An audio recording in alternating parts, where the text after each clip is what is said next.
Guys welcome back to the channel. ಮೊದಲನೇದಾಗಿ TNA ಬಗ್ಗೆ ಮಾತಾಡೋದಾದ್ರೆ recent ಆಗಿ ನಮಗೆ TNA ಸ್ಲಾಮಿವರ್ಸರಿ ನೋಡೋದಕ್ಕೆ ಸಿಕ್ತು. ಅಂಡ್ TNA ಪರವಾಗಿ ತುಂಬಾನೇ ಬಿಗ್ ಇವೆಂಟ್ ಅಂತಾನೆ ಹೇಳ್ಬೋದು. ತುಂಬಾನೇ ರೆಕಾರ್ಡ್ಸ್ ಗಳನ್ನು ಕೂಡ ಆ ಒಂದು ಶೋ ಬ್ರೇಕ್ ಕೂಡ ಮಾಡಿದೆ.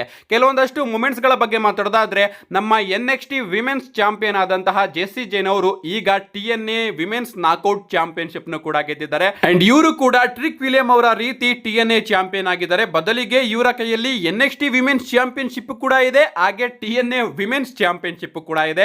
ಅಷ್ಟೇ ಅಲ್ಲ ಗೈಸ್, ಶೋಲಿ ನಮ್ಮ ಜೆಫ್ ಹಾರ್ಡಿ ಹಾಗೆ ಮ್ಯಾತ್ ಹಾರ್ಡಿ ಅವರು ಹೊಸ ಟ್ಯಾಗ್ ಟೀಮ್ ಚಾಂಪಿಯನ್ಸ್ ಕೂಡ ಆಗ್ತಾರೆ. ತುಂಬಾ ಅದ್ಭುತವಾದ ಮ್ಯಾಚ್ ಅಂತಾನೆ ಹೇಳ್ಬಹುದು. ಈ ಒಂದು ಮ್ಯಾಚ್ ಅಲ್ಲಿ ಅವರು ಟ್ಯಾಗ್ ಟೀಮ್ ಚಾಂಪಿಯನ್ಶಿಪ್ ನ ಗೆದ್ದ ಕೂಡಲೇ ನಮ್ಮ ಬಬ್ಬರೆ ಡೆಡ್ಲಿ ಅವರ ಎಂಟ್ರಿ ನಮಗೆ ನೋಡೋದಕ್ಕೆ ಸಿಗುತ್ತೆ. ಅಂಡ್ ಅವರು ಡೈರೆಕ್ಟ್ ಆಗಿ ಚಾಲೆಂಜ್ ನ ಕೂಡ ಮಾಡ್ತಾರೆ ಒನ್ ಫೈನಲ್ ಮ್ಯಾಚ್ ಗೆ. ಆ ಮ್ಯಾಚ್ ಯಾರ್ಯಾರ ನಡುವೆ ಗೊತ್ತಾ? Deadly boys versus RD boys ಅವರ ನಡುವೆ TNA ಟ್ಯಾಗ್ ಟೀಮ್ ಚಾಂಪಿಯನ್ಶಿಪ್ ಗೆ ಒನ್ ಫೈನಲ್ ಮ್ಯಾಚ್ ಗೆ ಅಫಿಷಿಯಲ್ ಆಗಿ ಚಾಲೆಂಜ್ ಕೂಡ ಮಾಡಿದ್ದಾರೆ. ನಿಜವಾಗ್ಲೂ ಈ ಒಂದು ಮ್ಯಾಚ್ ನಮಗೆ ನೋಡೋದಕ್ಕೆ ಸಿಗ್ತಾ ಇದೆ, ಅದಂತೂ ಸಿಕ್ಕಾಪಟ್ಟೆ ಖುಷಿಯಾದ ವಿಚಾರ. ಇನ್ನ ಒಂದು ಇಂಪಾರ್ಟೆಂಟ್ ವಿಚಾರ ಏನಪ್ಪಾ ಅಂದ್ರೆ ನಮಗೆ AJ ಸ್ಟೈಲ್ ಅವರ ಎಂಟ್ರಿ ಕೂಡ ನೋಡೋದಕ್ಕೆ ಸಿಗುತ್ತೆ TNA ಎಪಿಸೋಡ್ ಅಲ್ಲಿ. ನಾನೇನೋ ಅನ್ಕೊಂಡಿದ್ದೆ ಒಂದು ಅದ್ಭುತವಾದ ಸೆಗ್ಮೆಂಟ್ ನ ಇವರೆಲ್ಲರೂ ಕೂಡ ಕೊಡ್ತಾರೆ ಅಂತ, ಬಟ್ ಒಂದು ಮೆಮೊರಿನ ಕ್ರಿಯೇಟ್ ಮಾಡೋದಕ್ಕೆ ಹಾಗೆ ಒಬ್ಬ ಸೂಪರ್ ಸ್ಟಾರ್ ನ ಹೈಪ್ ಮಾಡೋದಕ್ಕೆ ನಮ್ಮ AJ ಸ್ಟೈಲ್ ಅವರು TNA ಅಲ್ಲಿ ಬರ್ತಾರೆ. TNA X ಡಿವಿಷನ್ ಚಾಂಪಿಯನ್ಶಿಪ್ ಗೆ ಮೂಸಾ ಹಾಗೆ ಲಿಯೋನ್ ಸಾಲ್ಟರ್ ಅವರ ನಡುವೆ ಒಂದು ಮ್ಯಾಚ್ ನೋಡೋದಕ್ಕೆ ಸಿಗುತ್ತೆ. ಅಂಡ್ ಆ ಒಂದು ಮ್ಯಾಚ್ ಅಲ್ಲಿ ಲಿಯೋನ್ ಸಾಲ್ಟರ್ ಒಬ್ಬ ಯಂಗ್ ಸೂಪರ್ ಸ್ಟಾರ್ ಚಾಂಪಿಯನ್ ಆದಾಗ ನಮ್ಮ AJ ಸ್ಟೈಲ್ ಅವರ ರಿಟರ್ನ್ ನಮಗೆ ನೋಡೋದಕ್ಕೆ ಸಿಗುತ್ತೆ. AJ ಸ್ಟೈಲ್ ಅವರು ಓಲ್ಡ್ ಥೀಮ್ ಸಾಂಗ್ ಅಲ್ಲಿ ರಿಟರ್ನ್ ಆಗ್ತಾರೆ. ಅಂಡ್ ಆಗ ಇಡೀ ಕ್ರೌಡ್ ಅವರ ಥೀಮ್ ಸಾಂಗ್ ನ ಆಡ್ತಾ ಇರುತ್ತೆ. ನಮ್ಮ AJ ಸ್ಟೈಲ್ ಅವರು ಬಂದು ಆ ಸೂಪರ್ ಸ್ಟಾರ್ ಬಗ್ಗೆ ಮಾತಾಡಿ ತನ್ನ ಲೆಗಸಿನ ಅವರಿಗೆ ಪಾಸ್ ಮಾಡಿದ್ದಾರೆ. ಸೊ ಇಷ್ಟು ವಿಚಾರ AJ ಸ್ಟೈಲ್ ಅವರು ರಿಟರ್ನ್ ಆಗಿ ಮಾಡಿದ್ರು. ಏನೇ ಆಗ್ಲಿ ಗೈಸ್, AJ ಸ್ಟೈಲ್ ಅವ್ರನ್ನ TNA ಅಲ್ಲಿ ನೋಡಿ ಎಲ್ಲರಿಗೂ ಕೂಡ ಅಷ್ಟೇ ಖುಷಿ ಆಯ್ತು. ಅಂಡ್ ಲಿಯೋನ್ ಸಾಲ್ಟರ್ ಅಂತೂ ಸ್ಟೇಜ್ ಮೇಲೇನೆ ಕುಣಿತಾ ಇರ್ತಾರೆ AJ ಸ್ಟೈಲ್ ಅವರು ಬಂದಿದ್ನ ನೋಡಿ. ಯಾಕಂದ್ರೆ ಅವ್ರಿಗೂ ಕೂಡ ಗೊತ್ತಿರ್ಲಿಲ್ವಂತೆ AJ ಸ್ಟೈಲ್ ಅವರು ಅವ್ರ ಜೊತೆ ಸೆಗ್ಮೆಂಟ್ ಮಾಡೋದಕ್ಕೆ ಬರ್ತಾರೆ ಅಂತ. ಏನೇ ಆಗ್ಲಿ ಒಂದು ಅದ್ಭುತವಾದ ಶೋನ TNA ಅವರು ನಮ್ಮೆಲ್ಲರಿಗೂ ಕೂಡ ಕೊಟ್ರು. ನೆಕ್ಸ್ಟ್ ಅಪ್ಡೇಟ್ ಕಡೆ ಬರೋದಾದ್ರೆ ಇದ್ರತಕ್ಕಂಥದ್ದು ನಮ್ಮ ಟ್ರೈಬಲ್ ಚೀಫ್ ರೋಮನ್ ರೈನ್ಸ್ ಅವರ ಬಗ್ಗೆ. ನಿಮಗೆ ಗೊತ್ತಿರಬಹುದು, ರೋಮನ್ ರೈನ್ಸ್ ಅವರು ಕಳೆದ ಮಂಡೇ ನೈಟ್ ಅಲ್ಲಿ ರಿಟರ್ನ್ ಆಗ್ತಾರೆ. ಅಂಡ್ WWE ಅವರು ರೀಸೆಂಟ್ ಆಗಿ ರೋಮನ್ ರೈನ್ಸ್ ಅವರ ರಿಟರ್ನ್ ವ್ಲಾಗ್ ನ ತನ್ನ ಯೂಟ್ಯೂಬ್ ಚಾನಲ್ ಅಲ್ಲಿ ಅಪ್ಲೋಡ್ ಮಾಡಿದ್ದಾರೆ.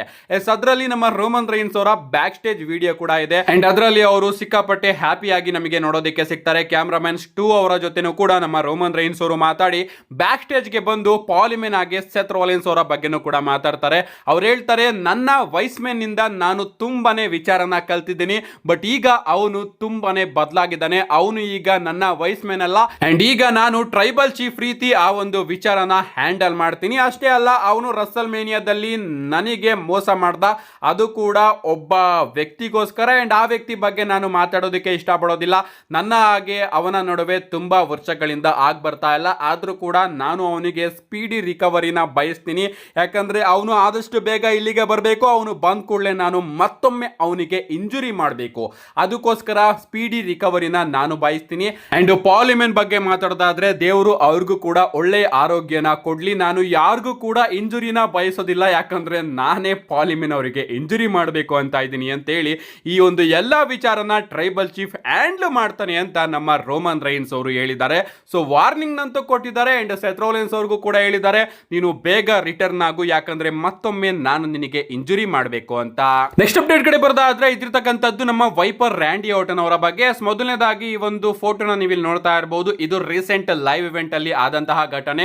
ನಮ್ಮ ರ್ಯಾಂಡಿ ಆರ್ಟನ್ ಅವರು ತನ್ನ ಐಕಾನಿಕ್ ಪೋಸ್ ನ ಕೊಡಬೇಕಾದ್ರೆ ಹಿಂದೆಯಿಂದ ನಮ್ಮ ಕೋಡಿ ರೋಡ್ಸ್ ಅವರು ಬಂದು ರ್ಯಾಂಡಿ ಆರ್ಟನ್ ಅವ್ರನ್ನ ತನ್ನ ಎಗ್ಲು ಮೇಲ್ಗಡೆ ಎತ್ಕೋತಾರೆ. ಆ ಎಲ್ಲಾ ಮೂಮೆಂಟ್ಸ್ ಗಳು ಕೂಡ ನಮಗೆ ಲೈವ್ ಇವೆಂಟ್ ಅಲ್ಲೇ ನೋಡೋದಕ್ಕೆ ಸಿಗೋದು. ಅಷ್ಟೇ ಅಲ್ಲ ಗೈಸ್, ನಿಮಗೆ ಗೊತ್ತಿರಬಹುದು, ರ್ಯಾಂಡಿ ಆರ್ಟನ್ ಅವರು ಸಮ್ಮರ್ ಸ್ಲಾಮ್ ಅಲ್ಲಿ ಒಂದು ಟ್ಯಾಗ್ ಟೀಮ್ ಮ್ಯಾಚ್ ಅಲ್ಲಿ ಕಂಪೀಟ್ ಮಾಡ್ತಾ ಇದ್ದಾರೆ. ಅಂಡ್ ಅದ್ರ ಮುಖಾಂತರ ಅವರು ಒಂದು ಹೊಸ ರೆಕಾರ್ಡ್ ಕೂಡ ಕ್ರಿಯೇಟ್ ಮಾಡ್ತಾ ಇದ್ದಾರೆ. ಅದೇನಪ್ಪಾ ಅಂದ್ರೆ ಈ ಬಾರಿಯ ಸಮ್ಮರ್ ಸ್ಲಾಮ್ ಅಲ್ಲಿ ನಮ್ಮ ರ್ಯಾಂಡಿ ಆರ್ಟನ್ ಅವರು ಮ್ಯಾಚ್ ಅಲ್ಲಿ ಕಂಪೀಟ್ ಮಾಡಿದ್ರೆ ರ್ಯಾಂಡಿ ಆರ್ಟನ್ ಅವರೇ ಹೈಯೆಸ್ಟ್ ಸಮ್ಮರ್ ಸ್ಲಾಮ್ ಮ್ಯಾಚ್ ಅಲ್ಲಿ ಕಂಪೀಟ್ ಮಾಡಿರ್ತಕ್ಕಂತಹ WWE ಸೂಪರ್ ಸ್ಟಾರ್ ಆಗ್ತಾರೆ. ಯಾಕಂದ್ರೆ ಈ ಬಾರಿಯ ಸಮ್ಮರ್ ಸ್ಲಾಮು ಅವರ 17ನೇ ಸಮ್ಮರ್ ಸ್ಲಾಮು. ನಿಜವಾಗ್ಲೂ ಎಷ್ಟು ಬಿಗ್ ನಂಬರ್, ಸ್ವಲ್ಪ ಇಮ್ಯಾಜಿನೇಷನ್ ಮಾಡ್ಕೊಳ್ಳಿ. 17 ಸಮ್ಮರ್ ಸ್ಲಾಮ್ ಮ್ಯಾಚಸ್ ಗಳಲ್ಲಿ ನಮ್ಮ ರ್ಯಾಂಡಿ ಆರ್ಟನ್ ಅವರು ಕಂಪೀಟ್ ಮಾಡಿದ್ದಾರೆ. ಅಂಡ್ ಈ ಕಡೆ ನಮ್ಮ ಜಾನ್ಸಿನ್ ಅವರು ಕೂಡ 17 ಬಾರಿ ಚಾಂಪಿಯನ್ಶಿಪ್ ನ ಗೆದ್ಕೊಂಡಿದ್ದಾರೆ. ಅಂಡ್ ಜಾನ್ಸಿನ್ ಅವರು ಕೂಡ ಸಮ್ಮರ್ ಸ್ಲಾಮ್ ಅಲ್ಲಿ ನಮಗೆ ನೋಡೋದಕ್ಕೆ ಸಿಗ್ತಾರೆ. ಅವರು ಸಮ್ಮರ್ ಸ್ಲಾಮ್ ಅಲ್ಲಿ ಬಂದು ಮುಗಿದ ಕೂಡಲೇ ಇನ್ನ ಬಾಕಿ ಉಳಿಯೋದು ಕೇವಲ 12 ಡೇಟ್ಸ್ ಗಳು ಮಾತ್ರ. 12 ದಿನ ನಮಗೆ ಜಾನ್ಸಿನ್ ಅವರು ಸಮ್ಮರ್ ಸ್ಲಾಮ್ ಆದ್ಮೇಲೆ ನೋಡೋದಕ್ಕೆ ಸಿಗ್ತಾರೆ. ಸೊ ಇನ್ನೇನು ಅವರ ರಿಟೈರ್ಮೆಂಟ್ ಕೂಡ ಹತ್ರ ಬರ್ತಾನೆ ಇದೆ. ನೆಕ್ಸ್ಟ್ ಅಪ್ಡೇಟ್ ಕಡೆ ಬರೋದಾದ್ರೆ ಇದ್ರತಕ್ಕಂಥದ್ದು ನಮ್ಮ ಬೀಸ್ಟ್ ಬ್ರಾಕ್ ಲೆಸ್ನರ್ ಅವರ ಬಗ್ಗೆ ರೀಸೆಂಟ್ ಆಗಿ ನಮ್ಮ ಡೇನಿಯಲ್ ಕಾರ್ಮಿಯರ್ ಅವರು ರಿವೀಲ್ ಮಾಡಿದ್ರು TKO ಬ್ಯಾನ್ಡ್ ಸೂಪರ್ ಸ್ಟಾರ್ಸ್ ಗಳ ಲಿಸ್ಟ್ ಅಲ್ಲಿ ಬ್ರಾಕ್ ಲೆಸ್ನರ್ ಅವರು ಇದ್ದಾರೆ ಅಂತ. ಅಂಡ್ ಆಗ ನಾನು ಕೂಡ ವಿಡಿಯೋ ಮಾಡಿ ತಿಳಿಸಿದ್ದೆ. ಅಂಡ್ ಮತ್ತೊಮ್ಮೆ WWE ಅವರು ಬ್ರಾಕ್ ಲೆಸ್ನರ್ ಅವ್ರನ್ನ ಮೆನ್ಷನ್ ಮಾಡ್ತಾ ಇದ್ದಾರೆ. ಇದಂತೂ ಸಿಕ್ಕಾಪಟ್ಟೆ ಗ್ರೇಟ್ ಮೆನ್ಷನ್ ಅಂತಾನೆ ಹೇಳ್ಬಹುದು. ರೀಸೆಂಟ್ ಆಗಿ WWE ಅವರು ಒಂದು ಪ್ಲೇ ಲಿಸ್ಟ್ ನ ಅಪ್ಲೋಡ್ ಮಾಡಿದ್ದಾರೆ, ಗ್ರೇಟೆಸ್ಟ್ ಸಮ್ಮರ್ ಸ್ಲಾಮ್ ರಿಟರ್ನ್ಸ್ ಗಳ ಪ್ಲೇ ಲಿಸ್ಟ್. ಅಂಡ್ ಇದರಲ್ಲಿ 2021ರಲ್ಲಿ ಸಮ್ಮರ್ ಸ್ಲಾಮ್ ಅಲ್ಲಿ ನಮ್ಮ ಬ್ರಾಕ್ ಲೆಸ್ನರ್ ಅವರ ರಿಟರ್ನ್ ನಮಗೆ ನೋಡೋದಕ್ಕೆ ಸಿಕ್ಕಿತ್ತಲ್ಲ. ರೋಮನ್ ರೈನ್ಸ್ ಹಾಗೆ ಜಾನ್ಸಿನ್ ಅವರ ಮ್ಯಾಚ್ ಆದ್ಮೇಲೆ ನಮ್ಮ ಬ್ರಾಕ್ ಲೆಸ್ನರ್ ಅವರ ಐಕಾನಿಕ್ ರಿಟರ್ನ್ ನೋಡೋದಕ್ಕೆ ಸಿಕ್ಕಿತ್ತು. ಅಂಡ್ ಎಲ್ಲರೂ ಕೂಡ ಶಾಕ್ ಆಗಿದ್ರು. ಅಂಡ್ ಆ ಒಂದು ರಿಟರ್ನ್ ಕೂಡ WWE ಅವರು ಈ ಒಂದು ವಿಡಿಯೋದಲ್ಲಿ ಮೆನ್ಷನ್ ಮಾಡಿದ್ದಾರೆ. ಸೊ ಮೆನ್ಷನ್ ನ ಮಾಡ್ತಾ ಇದ್ದಾರೆ, ಆದ್ರೂ ಕೂಡ ಬ್ರಾಕ್ ಲೆಸ್ನರ್ ಅವ್ರನ್ನ ಬ್ಯಾನ್ ಕೂಡ ಮಾಡಿದ್ದಾರೆ. ನಮ್ಮ ನೆಕ್ಸ್ಟ್ ಅಂಡ್ ಫೈನಲ್ ಅಪ್ಡೇಟ್ ಕಡೆ ಬರೋದಾದ್ರೆ ಇದಿರ್ತಕ್ಕಂಥದ್ದು ಸಮ್ಮರ್ ಸ್ಲಾಮ್ ನ ಮೈನ್ ಮ್ಯಾಚಸ್ ಗಳ ಬೆಟ್ಟಿಂಗ್ ಆಡ್ಸ್ ಬಗ್ಗೆ. ಸಮ್ಮರ್ ಸ್ಲಾಮ್ ಅಲ್ಲಿ ನಮಗೆ ವರ್ಲ್ಡ್ ಹೆವಿ ವೇಟ್ ಚಾಂಪಿಯನ್ಶಿಪ್ ಗೆ ಹಾಗೆ WWE ಅನ್ಡಿಸ್ಪ್ಯೂಟೆಡ್ ಚಾಂಪಿಯನ್ಶಿಪ್ ಕೂಡ ಮ್ಯಾಚ್ ನೋಡೋದಕ್ಕೆ ಸಿಗ್ತಾ ಇದೆ. ಅಂಡ್ ಈಗ ಆ ಎರಡು ಮ್ಯಾಚ್ ನ ಬೆಟ್ಟಿಂಗ್ ಆಡ್ಸ್ ಅಫಿಷಿಯಲ್ ಆಗಿ ರಿಲೀಸ್ ಆಗಿದೆ. ಅಂಡ್ ರಿಸಲ್ಟ್ ನಿಮ್ಮೆಲ್ಲರನ್ನು ಕೂಡ ಸಿಕ್ಕಾಪಟ್ಟೆ ಶಾಕ್ ಆಗಿ ಖಂಡಿತವಾಗ್ಲೂ ಮಾಡುತ್ತೆ.